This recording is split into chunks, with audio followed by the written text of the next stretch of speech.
बुद्धिमान की परीक्षा। बहुत समय पूर्व जब गुरुकुल शिक्षा की प्रणाली होती थी, तब हर बालक को अपने जीवन के 25 वर्ष गुरुकुल में बिताना पड़ता था। उस समय एक प्रचंड पंडित राधे गुप्त हुआ करते थे, जिनका गुरुकुल बहुत प्रसिद्ध था, जहाँ दूर दूर के राज्य के शिष्य शिक्षा प्राप्त करने आया करते थे। बात उन दिनों की है जब राधे गुप्त की उम्र ढलने लगी थी और उनकी पत्नी का देहांत हो चुका था। घर में विवाह योग्य एक कन्या थी। राधे गुप्त को हर समय उसकी चिंता सताती रहती थी। वह उसका विवाह एक योग्य व्यक्ति से करना चाहते थे, जिसके पास संपत्ति भले ना हो, पर वह कर्मठ हो, जो किन्हीं भी परिस्थितियों में उसकी बेटी को खुश रखे और उचित समय पर उचित निर्णय ले सके।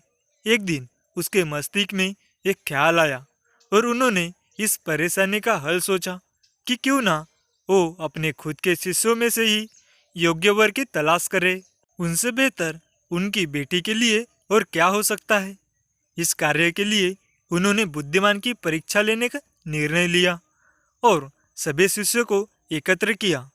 राधे गुप्त ने सभी से कहा कि वे एक परीक्षा आयोजित करना चाहते हैं, जिसमें सभी की बुद्धिमानी का परिचय होगा। उन्होंने सभी से कहा कि उन्हें अपनी पुत्री के विवाह की चिंता है, जिसके लिए उनके पास पर्याप्त धन नहीं है। इसलिए वे चाहते हैं कि उनके शिष्य विवाह में लगने वाली सभी सामग्री कैसे भी करके एकत्र करें। भले उसके लिए उन्हें चोरी का रास्ता चुनना पड़े, लेकिन उन्हें चोरी करता कोई भी देख ना सके। इसी एक शर्त का पालन सभी को करना है। अगले दिन से सभी शिष्य कार्य में जुट जाए। रोजाना कोई ना कोई तरह तरह की वस्तुएं चुरा कर लाता और राधा गुप्त को दे देता। राधा गुप्त उन्हें एक विशेष स्थान पर रख देते, क्योंकि परीक्षा के बाद यह सभी वस्तुएं उनके मालिक को वापस करना जरूरी था, क्योंकि वे अपने शिष्य को सही ज्ञान देना चाहते थे। सभी शिष्य अपने अपने दिमाग से कार्य कर रहे थे, लेकिन इनमें से एक चुपचाप गुरुकुल में बैठा हुआ था, जिसका नाम राधा स्वामी था। वह राधा गुप्त का सबसे करीबी और होनहार छात्र था। उसे ऐसा बैठे देख राधा गुप्त ने इसका कारण पूछा। तब राधा स्वामी ने बताया कि आपने परीक्षा के शर्त के रूप में कहा था कि चोरी करते वक्त ऐसे कोई ना देख सके। इस प्रकार अगर हम अकेले में भी चोरी करते हैं, तब भी हमारी अंतरात्मा उसे देख रही है। हम खुद से उसे नहीं छिपा सकते। इसका अर्थ यही है कि चोरी करना व्यर्थ है। उसकी यह बात सुन राधा गुप्त के चेहरे पर खुशी छा जाती है। वे उसी वक्त सभी को एकत्र करते हैं और पूछते हैं कि आप सब ने जो चोरी की, क्या उसे किसी ने देखा? सभी कहते हैं नहीं। तब राधा गुप्त कहते हैं कि आप अपने अंतर्मन से भी इस चोरी को छिपा सके। सभी को बात समझ आ जाती है और सबका सिर नीचे झुक जाता है, सिवाय राधा स्वामी के। राधा गुप्त राधा स्वामी को बुद्धिमानी की परीक्षा में अव्वल पाते हैं और सभी के सामने कहते हैं कि यह परीक्षा मेरी पुत्री के लिए उचित वर तलाशने के लिए रखी गई थी।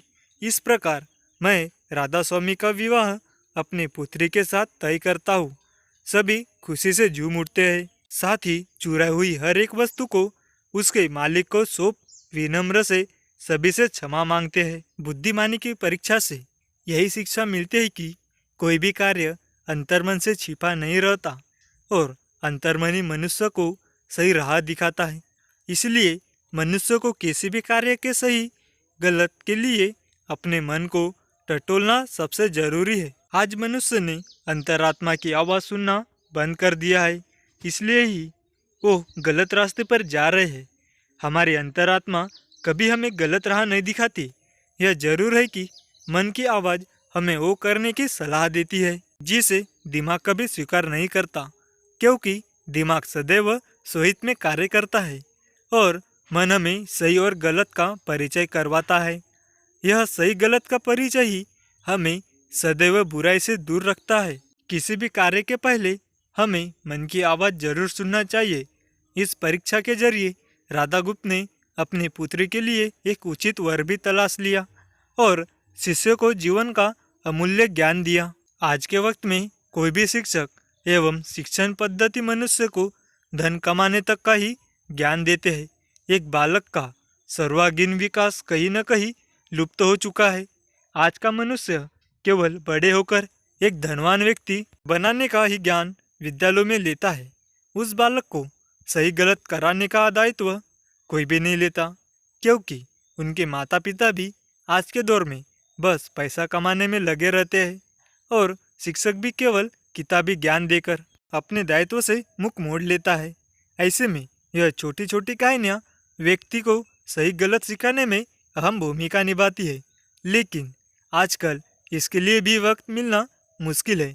यह एक गंभीर समस्या है जिसके फलरूप स्वरूप आज के बच्चे आसानी से गलत राह पर चलने लगते हैं और उन्हें इसका भान तब होता है जब वे पूरी तरह ग्रस्त हो जाते हैं। अंततः जरूरी है कि हम सभी आज की पीढ़ी को ज्ञानवर्धन बातें भी